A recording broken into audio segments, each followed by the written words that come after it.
love the chase and the hunt, and I set the pace when I'm running. I always take what I want and I always give it 100. Don't need a bank, no I'm funded. Play the game like it's nothing, I'm always... Evaluasi besar MU, lini tengah bobrok, belakang blunder hingga disikat klub kasta rendah.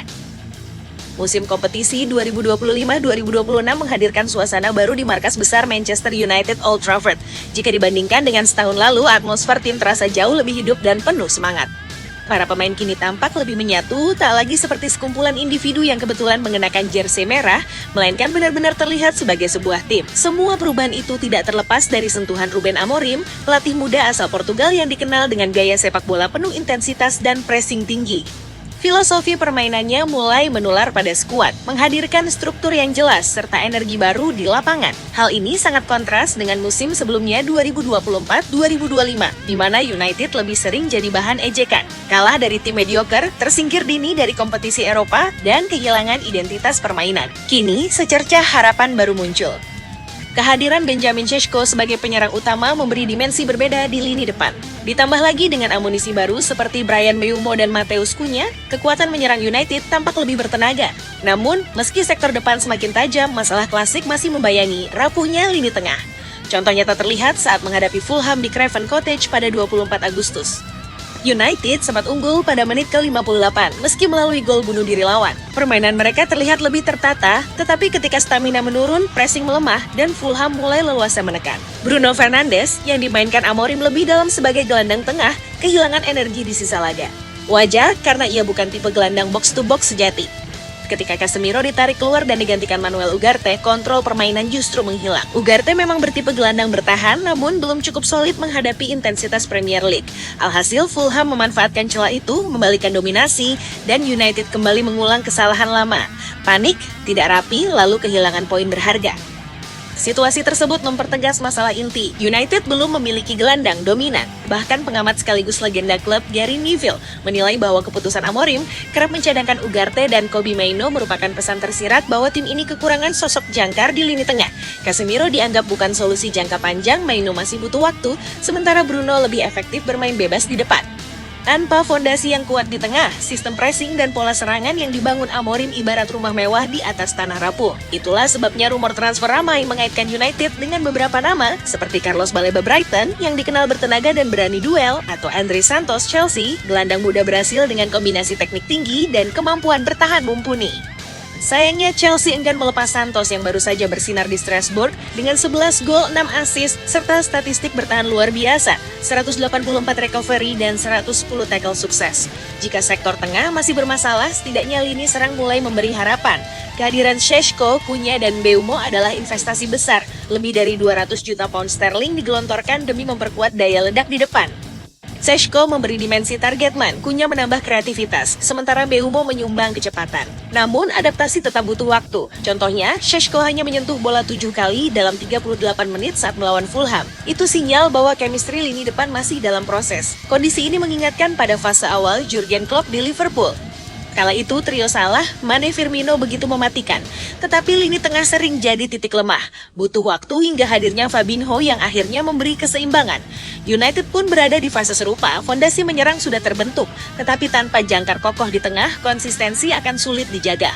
Para penggemar sebagian mengapresiasi progres nyata, sementara yang lain frustrasi, apalagi jika dibandingkan dengan rival. City punya Rodri, Arsenal memiliki Declan Rice, Chelsea mengandalkan Enzo Fernandez. Ironisnya, United sudah bertahun-tahun tanpa penerus dominan sejak era Michael Carrick berakhir. Masalah kembali bermuara pada kepemilikan klub. Apakah Sir Jim Ratcliffe berani menggelontorkan dana besar demi memperkuat lini tengah? Amorim sudah memberi sinyal, media mengkritik, fans bersuara, dan sekarang keputusan ada di tangan manajemen. Jika United mau mengeluarkan dana besar seperti Liverpool yang dulu membeli Fabinho seharga 45 juta pound, maka puzzle squad ini bisa segera lengkap. Legenda klub, Rio Ferdinand, bahkan menyarankan United merekrut Adam Wharton Crystal Palace yang memiliki visi bermain serta umpan-umpan akurat. Menurutnya, tanpa keberanian mengambil langkah besar, United akan terus terjebak di posisi abu-abu. Namun, bayangkan jika United benar-benar sukses merekrut gelandang muda penuh tenaga seperti Baleba atau sosok komplit seperti Santos. Dengan lini depan yang sudah bertambah kuat, ditambah Bruno di posisi favoritnya, Manchester United bisa berubah drastis. Sejarah membuktikan, tim besar selalu dibangun dari fondasi gelandang berkualitas. Barcelona punya Xavi, Iniesta, Busquets, Real Madrid memiliki Kroos, Modric, Casemiro. United masih mencari, tapi jika berhasil menemukan, mereka bisa kembali ke jalur sebagai pemburu kejayaan. Musim ini bagi United ibarat bab pertama dari sebuah novel panjang. Amorim sudah menuliskan pengantar penuh energi dan harapan. Namun bab berikutnya akan sangat ditentukan oleh satu hal sederhana. Apakah manajemen serius membenahi lini tengah atau memilih membiarkan cerita ini berakhir seperti musim-musim sebelumnya? 3 laga tanpa kemenangan, MU bakal pecah telor lawan Burnley. Manchester United tengah berada di persimpangan jalan. Setelah 3 pertandingan tanpa kemenangan, publik Old Trafford kini menantikan satu hal, kebangkitan setan merah. Semua mata akan tertuju pada laga kontra Burnley akhir pekan ini, di mana kemenangan bukan lagi sekadar target, melainkan harga mati bagi tim asuhan Ruben Amorim. Pakar sepak bola Inggris, Chris Sutton, turut memberikan pandangan tajam mengenai duel panas ini. Menurutnya, meski Manchester United sedang terpuruk, pertandingan di Old Trafford bisa menjadi momen tepat untuk menghapus luka. Jujur saja, saya tidak akan terkejut dengan apapun hasil laga ini. United sedang dalam tren negatif dan mereka harus segera bangkit sebelum tekanan semakin menghancurkan, tulis Sutton dalam kolomnya di BBC Sports. Sutton mengingatkan bahwa pekan terakhir menjadi mimpi buruk bagi para pendukung MU. Kekalahan memalukan dari Grimsby benar-benar menorehkan luka dalam sekaligus menambah beban berat di pundak Ruben Amorim. Namun, justru dari tekanan inilah, menurut Sutton, United punya alasan kuat untuk tampil habis-habisan. Dalam kondisi seperti ini, hanya kemenangan yang bisa menyelamatkan wajah United. Mereka harus menjawab kritik dengan hasil di lapangan, tegasnya. Namun, Burnley jelas bukan lawan yang bisa diremehkan. Tim asuhan Vincent Kompany ini dikenal pantang menyerah dan memiliki intensitas tinggi saat bermain. Sutton pun mengakui bahwa Burnley bisa jadi batu sandungan serius. Saya rasa laga ini tidak akan banjir gol. Burnley bakal tampil ngotot, disiplin, dan mereka cukup berbahaya ketika melakukan serangan balik. Lanjut Sutton. Meski demikian, Sutton tetap menjagokan setan merah. Ia memprediksi United akhirnya akan meraih kemenangan perdana mereka musim ini, meski dengan cara yang tidak mudah. Saya rasa United akan menang tipis. Prediksi saya, skor akhir 1-0 untuk kemenangan Manchester United. Tapi sekali lagi, saya tidak akan terkejut jika Burnley justru menciptakan kejutan di Old Trafford, pungkasnya. Kabar baiknya, Ruben Amorim diperkirakan akan menurunkan kekuatan terbaiknya. Saat menghadapi Grimsby, ia menyimpan sebagian besar pemain inti. Kali ini tidak ada lagi alasan untuk menahan amunisi. Publik Old Trafford berharap melihat Marcus Rashford, Bruno Fernandes, hingga Andre Onana tampil maksimal demi menorehkan 3 poin pertama musim ini. Menariknya, seruan untuk mengganti kiper juga tak kalah dramatis. Blunder-blunder yang kerap dilakukan Andre Onana maupun Atlay Bayindir tak luput dari hujatan fans. Hal ini bisa dirasakan saat pertandingan baru-baru ini. Lantas, ada satu keunikan di Old Trafford beberapa waktu lalu. Ya, David De Gea. Nama David De Gea berkumandang keras di markas The Red Devils. Ingatkah kalian beberapa waktu lalu? Fakta mengejutkan pertandingan antara Manchester United versus Fiorentina. Di Old Trafford, ribuan pasang mata menatap tegang. Manchester United menjamu Fiorentina di laga persahabatan 2025. Tapi kejutan datang cepat. Menit ke-8, Simonson memanfaatkan umpan Albert Gudmundsson dari sepak pojok. Bola mengoyak gawang setan merah dan stadion terdiam. United tersentak. Gelombang serangan mereka lancarkan, tapi Fiorentina siap menggandakan keunggulan. Hingga menit 25, Bruno Fernandes mengirim sepak pojok tajam. Robin Gosens salah antisipasi dan gol. Bola masuk ke gawang sendiri. Old Trafford pun meledak, skor imbang 1-1. United makin percaya diri. Menit 29, sundulan Lenioro hampir membawa mereka unggul. Namun David De Gea terbang menyelamatkan Fiorentina. Drama berlanjut, Matheus Cunha dijatuhkan, tapi wasit tak menunjuk titik putih. Babak pertama berakhir sama kuat, babak kedua tensi makin panas, jual beli serangan tak henti, pergantian pemain dilakukan kedua kubu. Menit 79, Cunha kembali mengancam, tapi tembakannya diblok di detik terakhir. Hingga peluit panjang berbunyi, skor tak berubah, 1-1. Dan semua tahu, gol bunuh diri Gosens malam ini telah menyelamatkan setan merah. Manchester United versus Fiorentina. De Gea kembali ke Old Trafford, reuni dengan Sir Alex. Sebuah cerita penuh nostalgia dan emosi telah tersaji di Old Trafford. David De Gea, sosok yang selama lebih dari 1 dekade menjadi tembok terakhir pertahanan Manchester United, telah kembali menginjakan kakinya di Theatre of Dreams. Namun kali ini bukan sebagai pengawal gawang setan merah, melainkan sebagai lawan. Kiper Fiorentina berusia 34 tahun itu baru-baru ini mencuri perhatian publik sepak bola dunia setelah bertemu langsung dengan pelatih legendaris Manchester United, Sir Alex Ferguson, hanya beberapa hari sebelum pertandingan pramusim bergengsi bertajuk Snapdragon Cup. Laga ini mempertemukan Manchester United melawan Fiorentina di Old Trafford. Pertemuan hangat De Gea dan Sir Alex terungkap lewat unggahan foto di akun resmi ex Fiorentina. Dalam gambar tersebut, keduanya terlihat duduk bersama di sebuah restoran, berbagi senyum dan mengenang masa-masa keemasan. Bagi para pendukung United, ini bukan sekadar reuni biasa. Ini adalah pertemuan dua sosok yang bersama-sama menorehkan sejarah. Sir Alex adalah orang yang membawa De Gea ke Old Trafford pada musim panas 2011, menjadikannya penerus Edwin van der Sar, dan membimbingnya selama 2 musim awal yang penuh tantangan dan pembelajaran. Selama periode 2011 hingga 2013, De Gea tampil dalam 80 pertandingan di bawah arahan Ferguson, termasuk musim magis 2012 hingga 2013 saat Manchester United meraih gelar Liga Inggris ke-20, sekaligus musim terakhir Sir Alex sebagai pelatih. Setelah itu, De Gea menjadi pilar kokoh di bawah Mistar selama lebih dari 10 tahun, mencatatkan 545 penampilan resmi, menyelamatkan United dari kekalahan di momen-momen krusial, dan menambah koleksi trofi klub dengan Piala FA 2016, 2 Piala Liga Inggris 2013-2017, serta Liga Eropa 2017. Namun kisahnya di Manchester tak sepenuhnya manis. Saat hengkang pada musim panas 2023 tidak mendapat perpisahan resmi dari klub. Situasi ini sempat membuat banyak fans kecewa mengingat jasanya yang begitu besar. Kini, momen yang tertunda itu yang terbayar. Manchester United telah mengumumkan akan memberikan penghormatan spesial sebelum kick-off, termasuk acara perpisahan resmi yang layak bagi sang legenda. Dan ya, hal itu telah terjadi. Antusiasme fans Setan Merah pun meledak. Tiket pertandingan terjual lebih dari 50.000 lembar hanya dalam hitungan hari.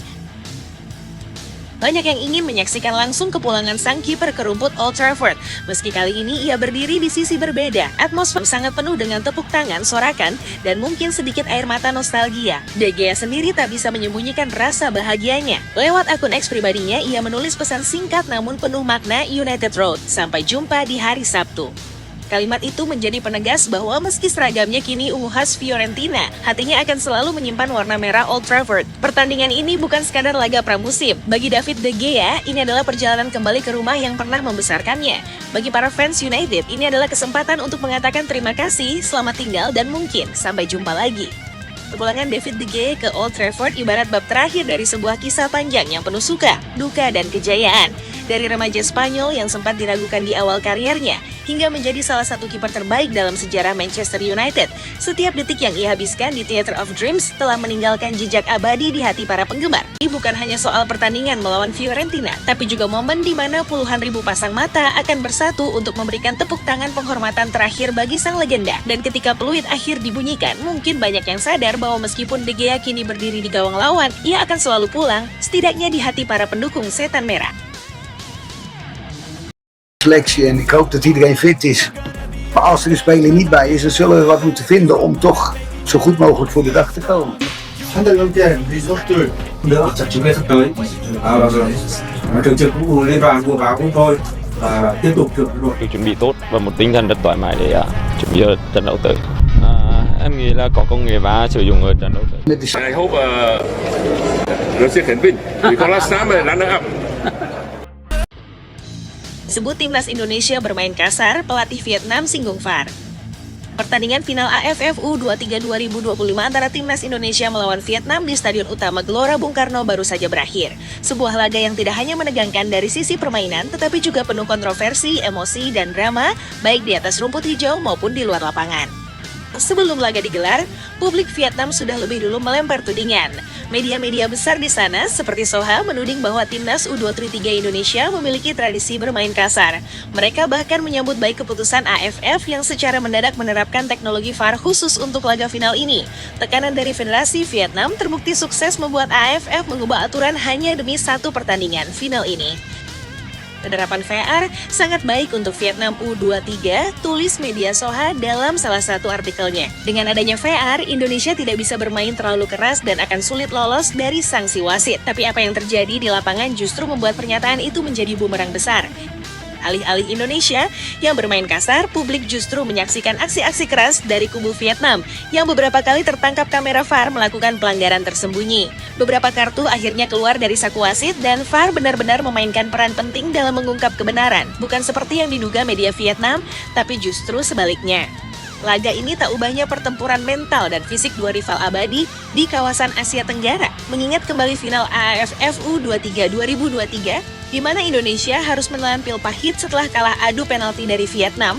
Atmosfer pertandingan tadi malam terasa seperti ajang pembalasan, dan tentu banyak yang tidak bisa melupakan bagaimana Vietnam kerap bermain tak sportif kala itu, hal yang bahkan dikritik langsung oleh Ketua Umum PSSI Erick Thohir jauh sebelum laga ini digelar.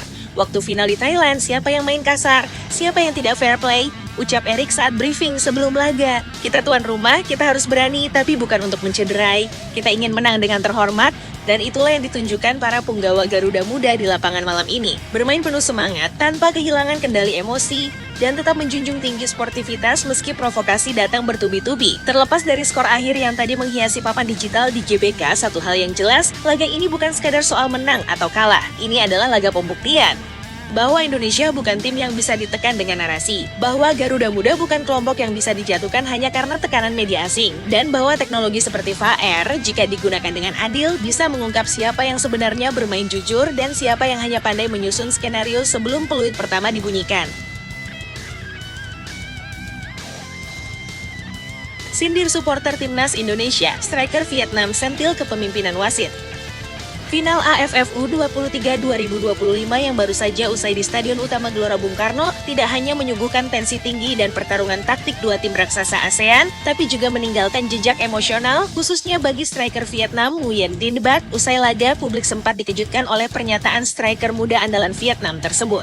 Dalam sesi wawancara, Dinh Bach dengan penuh percaya diri menegaskan bahwa sejatinya sebelum laga pun Vietnam tak gentar menghadapi Indonesia meski harus bermain di hadapan puluhan ribu supporter Garuda Muda yang memadati stadion legendaris Jakarta itu. Semangat tim sangat baik, tidak takut pada siapapun, ucapnya dengan tatapan tajam dan nada penuh kepercayaan diri. Dia bahkan menyebut telah menganalisis strategi Indonesia dengan cermat dan siap menembus lini belakang skuad merah putih sebelum laga tadi malam. Kami menata pertandingan final dengan tekad tertinggi dan akan berusaha menunjukkan performa terbaik kami untuk menang, imbuhnya. Namun realita di lapangan justru tak semudah retorika pralaga. Laga final tadi malam berjalan jauh lebih keras, lebih panas dan lebih emosional dari yang dibayangkan banyak orang. Atmosfer di GBK benar-benar mengguncang dan suara ribuan supporter Indonesia meneriakkan semangat tanpa henti, membakar semangat para pemain muda Indonesia di setiap jengkal rumput. Satu hal yang menarik, Dinh Bach dalam laga tadi beberapa kali terlihat frustrasi. Beberapa insiden pelanggaran, duel fisik, dan keputusan wasit yang tak selalu berpihak pada Vietnam tampaknya membuatnya kehilangan fokus. Bahkan, momen panas sempat terjadi ketika striker bernomor punggung 10 itu terlihat memprotes keras keputusan wasit. Satu momen yang membuat sorotan kamera langsung mengarah padanya. Sebelumnya, media Vietnam juga sempat menyuarakan kekhawatiran soal keberpihakan wasit di laga ini, dan Dinh Bach pun sempat menyentil hal tersebut dengan nada halus. Tapi malam ini, semua klaim dan prediksi itu diuji langsung di tengah gemuruh GBK yang bergemuruh seperti lautan merah putih. Timnas Indonesia U23 bermain disiplin, penuh semangat juang, dan menunjukkan bahwa mereka bukan hanya kuat karena jadi tuan rumah, tetapi karena mereka memang siap mati-matian demi lambang Garuda di dada. Apakah Dinh Bach akan tetap bersikeras bahwa Vietnam telah menunjukkan performa terbaiknya? Atau justru ia akan mulai memahami bahwa bermain di tanah Indonesia bukan sekadar tentang taktik dan mental, tapi juga soal daya tahan menghadapi atmosfer luar biasa dari supporter Garuda. Yang jelas malam ini telah menjadi saksi bahwa final bukan hanya soal siapa yang mencetak gol terbanyak, tapi juga tentang siapa yang lebih siap secara emosi, strategi, dan jiwa tempur. Dan satu hal yang mungkin akan dikenang lama oleh Dinh Bach, jangan pernah meremehkan kekuatan strategi Indonesia, apalagi semangat supporter yang tak pernah lelah bernyanyi sepanjang laga.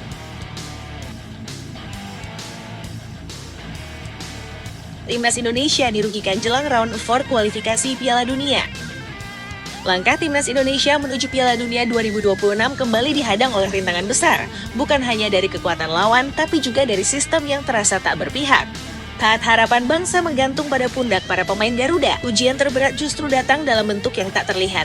Jadwal yang timpang, recovery yang minim, dan lokasi pertandingan yang menghadirkan tekanan ekstra. Satu kesalahan bisa berarti gagal. Dan ironisnya, kesalahan itu bisa saja datang bukan karena taktik yang buruk, tapi karena waktu istirahat yang tak adil.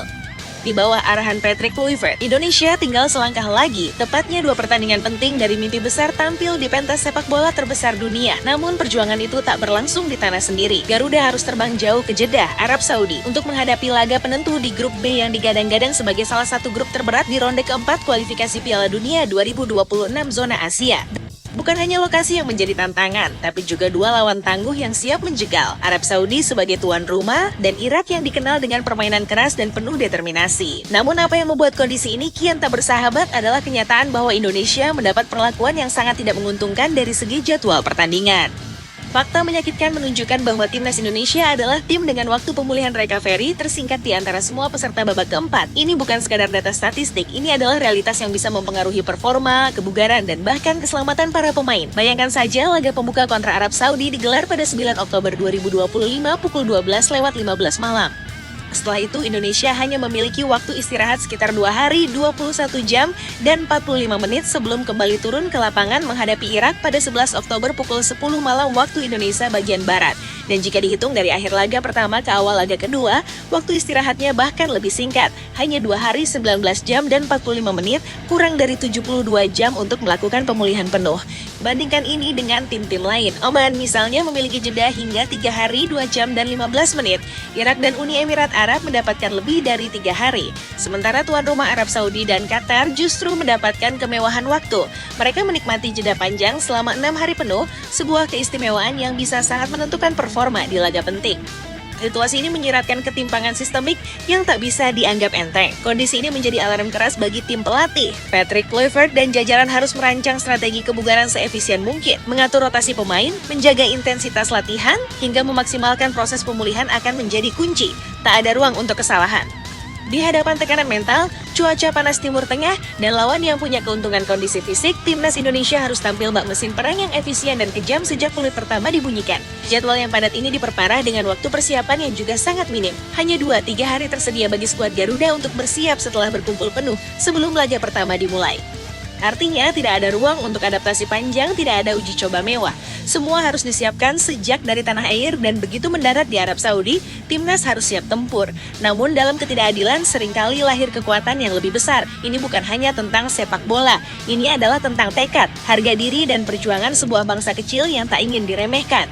Dengan semangat juang dan mental baja, timnas Indonesia harus membuktikan bahwa meski waktu istirahat dicuri, semangat mereka tak akan pernah luntur. Garuda tak boleh terbang rendah. Garuda harus membalas ketimpangan ini dengan performa penuh kejutan. Ronde keempat bukan hanya soal lolos atau tidak, ini adalah tentang melawan situasi yang tidak adil. Tentang membuktikan kepada dunia bahwa Indonesia bukan sekadar pelengkap di peta sepak bola Asia, tapi pejuang tangguh yang akan bangkit meski ditindas sistem. Kronologi lengkap dan terupdate perseteruan PSSI versus naturalisasi wanita.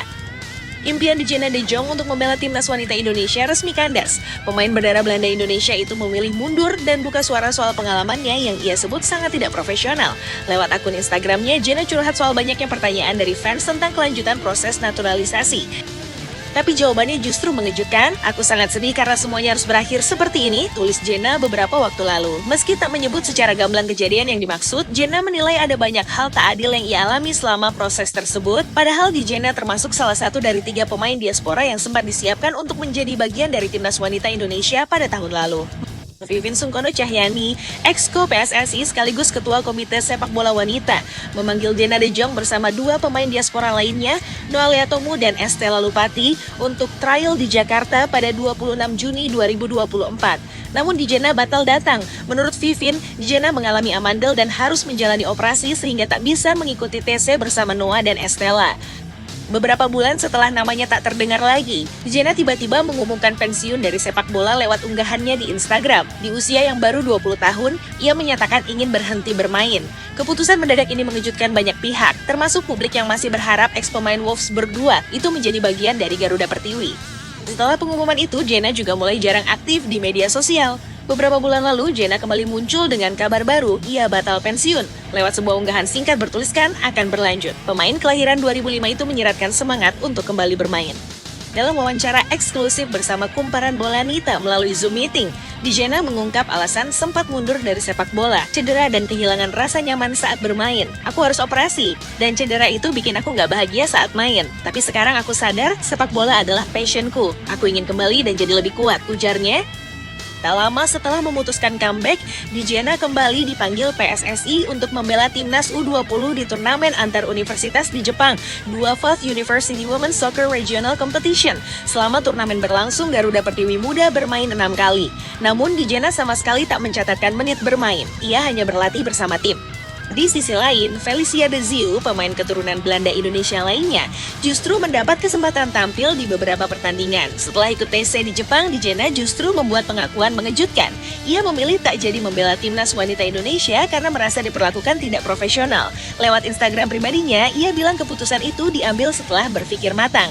Baginya, dunia sepak bola terasa tidak adil. PSSI pun memberi klarifikasi. Menurut mereka, proses naturalisasi Jena tak dilanjutkan karena belum mendapat rekomendasi dari Kepala Pelatih Timnas Wanita Indonesia, Satoru Mochizuki. Vivien mengatakan, Jena sudah diberi kesempatan trial 2 kali, termasuk saat TC di Jepang, tapi performanya dinilai belum maksimal. Jena membantah klaim PSSI. Ia mengaku dipaksa ikut TC ke Jepang padahal sedang cedera. Bahkan, ia mengklaim dilarang memberitahu siapapun soal kondisinya. PSSI bilang aku cuma perlu tunjukkan wajahku di Jepang karena aku punya banyak penggemar. Sepertinya semua itu cuma demi popularitas, tulisnya. Lebih lanjut, ia merasa diintimidasi hingga akhirnya diblokir oleh pihak PSSI. Yang paling menyakitkan adalah bentuk intimidasi terhadapku dan aku benar-benar merasakannya, ucapnya. Pindah posisi di Borussia Mönchengladbach, Kevin Dix sindir FC Copenhagen. Bek andalan timnas Indonesia, Kevin Dix baru saja menandai langkah awalnya di Borussia Mönchengladbach lewat sebuah laga uji coba melawan tim asal Ukraina, FK Metalist 925. Meskipun pertandingan tersebut hanya bersifat tidak resmi, debut itu menjadi momen penting yang memperlihatkan awal dari babak baru dalam karier Dix di pentas sepak bola Jerman. Ia tampil di babak kedua memperkenalkan dirinya kepada publik Die Vollen dengan semangat tinggi dan tekad membara. Namun sayangnya penampilan perdananya di laga itu tak berakhir manis. Borussia Mönchengladbach harus menelan kekalahan telak dengan skor 1-3 dari lawannya. Meski hasil tersebut cukup mengecewakan, Kevin Dix tetap menunjukkan jiwa profesionalnya. Ia tidak hanya menjadikan laga itu sebagai pelajaran awal, tetapi juga momentum untuk berbicara belak-belakan soal masa lalunya di FC Copenhagen, serta visi dan harapannya bersama Gladbach. Dalam wawancara eksklusif bersama media ternama Jerman, Bild, Kevin Dix tanpa ragu menyentil FC Copenhagen, mantan klub yang pernah dibelanya. Ia menyatakan secara tegas bahwa Borussia Mönchengladbach jauh lebih besar dalam segala aspek dibandingkan klub Denmark tersebut. Mulai dari profesionalitas klub, dukungan supporter, hingga kultur sepak bolanya, semuanya terasa jauh lebih kuat dan berkelas. Karena itulah, Dix merasa punya kewajiban untuk memberikan segalanya bagi klub barunya itu. Menurutnya, ia datang ke Mönchengladbach dengan niat penuh untuk mengerahkan seluruh tenaga dan kemampuannya. Ia merasa bahwa atmosfer dan lingkungan profesional yang ditawarkan klub Bundesliga tersebut memberinya motivasi ekstra untuk bertarung demi mengembalikan kejayaan Die Vollen. Bagi Dix, dukungan fanatik dari para supporter bahkan sudah terasa meskipun baru berada di kamp pelatihan. Dan hal itulah yang membuatnya semakin yakin bahwa keputusannya untuk bergabung adalah langkah yang tepat. Meski membawa semangat tinggi, Dix memilih untuk tidak muluk-muluk soal target pribadi. Ia menyadari tekanan besar di klub sebesar Mönchengladbach dan lebih memilih fokus pada kontribusi nyata di lapangan.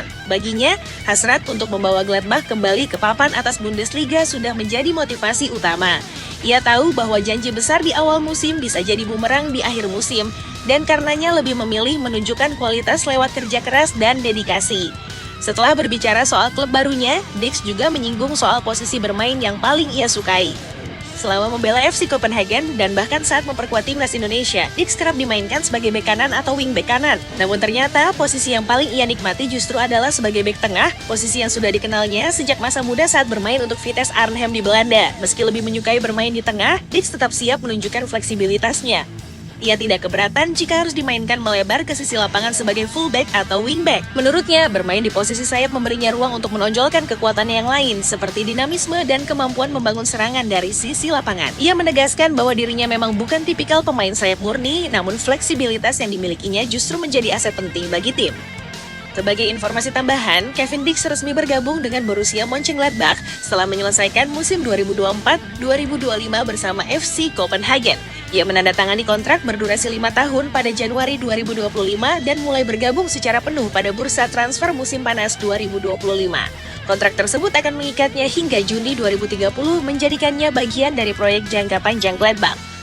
Dengan kepindahannya ke Jerman, Kevin Dix kini menjadi bagian dari daftar elit pemain berdarah Indonesia yang tampil di 5 liga top Eropa. Namanya bergabung dengan pemain lain seperti Emil Audero yang juga baru saja resmi merumput di Serie A bersama Cremonese. Langkah ini semakin mempertegas bahwa generasi pemain Indonesia mulai berani bersaing di level tertinggi dan Kevin Dix adalah salah satu simbol dari kebangkitan itu. Perubahan wasit Timur Tengah di round 4, nasib Indonesia diambang tekanan. Kabar baik datang jelang ronde 4 kualifikasi Piala Dunia 2026 karena timnas Indonesia dilaporkan tidak akan dipimpin oleh wasit Arab. Konfederasi Sepak Bola Asia atau AFC dilaporkan tidak akan menugaskan wasit dari kawasan Timur Tengah untuk memimpin pertandingan yang melibatkan timnas Indonesia. Informasi ini pertama kali dihembuskan oleh media asal Vietnam bernama Soha yang menyebut bahwa keputusan ini merupakan salah satu respons AFC terhadap isu yang diangkat oleh PSSI. Sebelumnya, AFC telah mengabulkan satu permintaan PSSI terkait perubahan jadwal pertandingan melawan Irak. Akar permasalahan mengenai wasit ini ditengarai berasal dari laga kontroversial saat timnas Indonesia bertandang ke markas Bahrain pada 10 Oktober 2024 lalu. Pertandingan yang dipimpin oleh wasit asal Oman, Ahmed Al-Kaf, itu meninggalkan catatan buruk karena kepemimpinannya dinilai berat sebelah. Puncaknya adalah saat kemenangan yang sudah di depan mata harus sirna akibat gol balasan tuan rumah pada menit ke-90+9 atau 3 menit melewati batas tambahan waktu yang ditetapkan. Insiden tersebut memicu protes keras dari PSSI kepada AFC. Menariknya, setelah protes tersebut, 2 laga krusial timnas Indonesia berikutnya melawan tim Timur Tengah, Arab Saudi, dan Bahrain dipimpin oleh wasit dari luar kawasan tersebut yakni Rustam Lutfulin Uzbekistan dan Gulmurodi Sadullah Tajikistan Gotkini. Soha melaporkan bahwa kebijakan tersebut akan berlanjut di ronde 4 kualifikasi Piala Dunia 2026. AFC telah menyampaikan rasa terima kasihnya kepada Indonesia atas keputusannya untuk mengubah susunan wasit pada babak kualifikasi terakhir Piala Dunia 2026, tulis Soha. Oleh karena itu, mereka menyetujui usulan untuk tidak menempatkan wasit Arab dalam pertandingan tim nasional Indonesia. Lanjutnya, sebagai satu-satunya wakil Asia Tenggara yang tersisa, laga timnas Indonesia dipastikan akan menjadi sorotan. Untuk menghindari kontroversi lebih lanjut, AFC berpeluang besar akan menugaskan wasit dari subkonfederasi yang netral di luar Timur Tengah dan ASEAN untuk memimpin laga krusial melawan Arab Saudi dan Irak di King Abdullah Sports City, Jeddah. Adapun di babak 4 kualifikasi Piala Dunia 2026, hanya juara grup yang akan mendapatkan tiket lolos otomatis ke putaran final Piala Dunia 2026. Sementara tim runner-up harus berjuang lagi melalui babak kelima lalu di play-off antar konfederasi. Lantas bagaimana peluang timnas Indonesia di ajang penentuan kelolosan Piala Dunia ini? Ya, seperti yang kita ketahui, hasil undian putaran 4 kualifikasi Piala Dunia 2026 zona Asia menempatkan timnas Indonesia berada di grup B bersama Arab Saudi dan Irak. Pengamat sepak bola Indonesia Yusuf Kurniawan menilai hasil undian membuat peluang Indonesia lolos ke Piala Dunia 2026 sangat tipis. Situasi akan semakin berat apabila timnas Indonesia tak bisa menurunkan penyerang andalan Ole Romeni untuk 2 laga tersebut. Sejujurnya berat, apalagi kalau Indonesia bermain tanpa Ole Romeni, kata Yusuf. Pengundian grup ronde 4 berlangsung di markas Konfederasi Sepak Bola Asia atau AFC di Kuala Lumpur, Malaysia, Kamis 17 Juli 2025. Setiap grup diisi tim dari 3 pot berbeda. Grup A diisi tuan rumah Qatar, Uni Emirat Arab, dan Oman. Grup B diisi tuan rumah Arab Saudi, Indonesia, dan Irak. Timnas Indonesia akan menghadapi Arab Saudi pada 8 Oktober 2025. Setelah itu, Indonesia akan melawan Irak pada 11 Oktober 2025. Duel Arab Saudi versus Irak akan menjadi laga terakhir pada 14 Oktober 2025. Meski berat, Yusuf mengatakan bahwa peluang Indonesia untuk lolos ke putaran final tetap ada. Syaratnya pelatih Patrick Kluivert harus bisa menyiapkan pengganti yang sepadan untuk mengisi posisi penyerang tengah. Contohnya, Patrick harus menyiapkan Rafael Struijk sebagai penyerang tengah. Ini tinggal bagaimana Patrick menyiapkan varian strategi yang baru secara matang, tanpa Ole dan semua pemain bekerja keras, tutur dia. Timnas bisa memakai false nine, nggak memakai striker murni. Patrick lebih tahu memformulasikan varian-varian itu. Ole Romeni mengalami cedera parah akibat mendapat tackle keras dari pemain Arema FC Paulinho Mokcelin saat membela Oxford United di turnamen pramusim Piala Presiden 2025. Manajer timnas Indonesia Sumarji mengatakan pemainnya kemungkinan besar akan melewatkan laga uji coba melawan Kuwait dan Lebanon pada September nanti. Bahkan belum pasti Ole akan bermain di ronde keempat kualifikasi Piala Dunia 2026. Agak susah menjawab ya. Ya, doakan saja mudah-mudahan kita di round 4 Ole bisa main, kata dia. Yusuf menilai bahwa absennya Al Romeni membuat strategi permainan bisa berubah drastis. Sebab sebelum ada mantan pemain FC Utrecht tersebut, ketajaman lini depan timnas Indonesia menjadi masalah besar. Ada Al itu bisa teratasi. Sekarang tanpa Ole lagi itu agak tricky sih, ucap dia. Adapun masalah di lini tengah bisa teratasi dengan kehadiran Joey Pelopesi dan Tom Haye. Kedua pemain, menurut Yusuf, bisa menghadirkan keseimbangan antara lini pertahanan dan lini serang. Yang penting kalau lawan Arab dan Irak, jangan bikin kesalahan di belakang. Harus benar-benar disiplin, baik dalam permainan zona maupun middle press, nggak boleh putus, katanya. Berikutnya, pemain belakang seperti Jay Izzes, Rizky Ridho, maupun Justin Hubner harus tampil solid. Ketiganya tidak boleh kehilangan konsentrasi. Pemain Arab Saudi dan Irak mempunyai postur badan sangat besar dan kemampuan fisik mumpuni, sehingga penting bagi tim Merah Putih menghindari pelanggaran. Kita tidak boleh mudah membuat pelanggaran karena mereka mempunyai kemampuan servis yang bagus juga, ucap Yusuf. Pengamat sepak bola Indonesia Muhammad Kusnaini juga mencemaskan potensi absennya Al Romeni pada 2 laga putaran keempat kualifikasi Piala Dunia. Menurut dia, ketiadaan pemain 25 tahun itu akan berpengaruh pada kekuatan tim nasional. Padahal, ia menilai skuad Garuda berpotensi membuat kejutan di grup B putaran keempat. Dengan kekuatan full tim, kita sebetulnya tidak terlalu risau melihat hasil undian. Tergabung dengan Arab Saudi dan Irak memberi harapan untuk lolos sebagai juara grup, ucapnya. Irak memang belum pernah kita kalahkan di laga resmi, tapi kekuatan timnas yang terus meningkat membuat situasi dan pertimbangan kekuatan bisa berbeda. Arab Saudi sudah kita hadapi di putaran sebelumnya. Kita sudah tahu cara menghadapi mereka, bahkan cara mengalahkan mereka, ucap Kusnaini. Irak dan Arab Saudi bukan lawan yang asing untuk timnas Indonesia. Skuad Garuda di bawah Shin Tae-yong, pelatih sebelumnya, sudah 2 kali menghadapi Irak di putaran kedua. Hasilnya, Irak mengalahkan Indonesia dengan skor 5-1 pada laga pertama dan 2-0 pada laga kedua. Di putaran ketiga, Indonesia sempat menahan imbang 0-0 Arab Saudi. Indonesia menang 2-0 atas The Green Falcons pada laga di Stadion Utama Gelora Bung Karno. Pelatih timnas Indonesia Patrick Kluivert mengakui bahwa timnya berada di grup yang sulit. Namun, ia memastikan para pemainnya akan mempersiapkan diri sebaik mungkin. Mereka tim yang sudah dikenal. Kami pernah menghadapi Arab Saudi di babak sebelumnya, tetapi ini wilayah yang sama sekali berbeda. Ini babak keempat, terbuka untuk semua orang, ucap dia. Dikutip dari AFC.com, mantan bintang timnas Belanda itu juga mengatakan bahwa Indonesia tidak akan gentar dengan peringkat Irak dan Arab Saudi. Irak berada di ranking 58, sedangkan Arab Saudi berada di peringkat 59 FIFA. Motivasi tim sangat tinggi, kami belum pernah mencapai sejauh ini. Jadi sekarang, kami sangat ingin pergi ke Piala Dunia. Kami mungkin tim dengan peringkat terendah, tetapi kami sangat yakin bisa melakukan hal-hal besar. Hal terpenting sekarang adalah melakukannya di lapangan, ujar Kluivert. Tak segrup, Qatar senggol timnas Indonesia jelang round 4 kualifikasi Piala Dunia. Satu babak baru dalam perjalanan panjang menuju panggung termegah sepak bola dunia baru saja dimulai. Drawing babak keempat kualifikasi Piala Dunia 2026 zona Asia digelar secara megah di markas besar Konfederasi Sepak Bola Asia AFC Kuala Lumpur pada Kamis 7 Juli lalu. Di sana, nasib 12 tim terbaik Asia ditentukan oleh bola-bola kecil berisi nama negara, dan di balik undian itu terselip percikan drama, tensi, serta komentar menusuk dari salah satu kekuatan besar Asia, Qatar. Timnas Indonesia yang kini berada dalam fase kebangkitan di bawah arahan pelatih Patrick Kluivert terlempar ke grup B yang langsung dijuluki sebagai grup neraka oleh para pengamat. Di sana, Garuda akan bersanding dengan 2 kekuatan besar asal Timur Tengah, Irak dan sang raksasa Arab Saudi yang juga didaulat sebagai tuan rumah grup. Tak ada satupun lawan yang bisa dianggap enteng. Semua memiliki reputasi besar, sejarah panjang, serta ambisi membara untuk menembus putaran final di Amerika Serikat, Kanada, dan Meksiko. Di sisi lain, nasib berbeda justru menghampiri Qatar.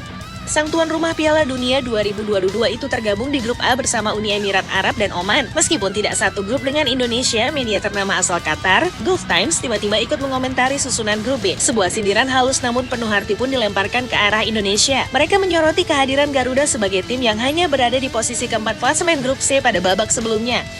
Tuan rumah grup B Arab Saudi akan ditemani Irak dan timnas Indonesia, tulis Gulf Times. Sebelum melanjutkan dengan catatan masa lalu Indonesia yang menyakitkan. Timnas Indonesia yang penampilan sebelumnya di final Piala Dunia FIFA adalah pada edisi 1938. Di urutan keempat di grup C, pernyataan ini jelas bukan sekadar laporan.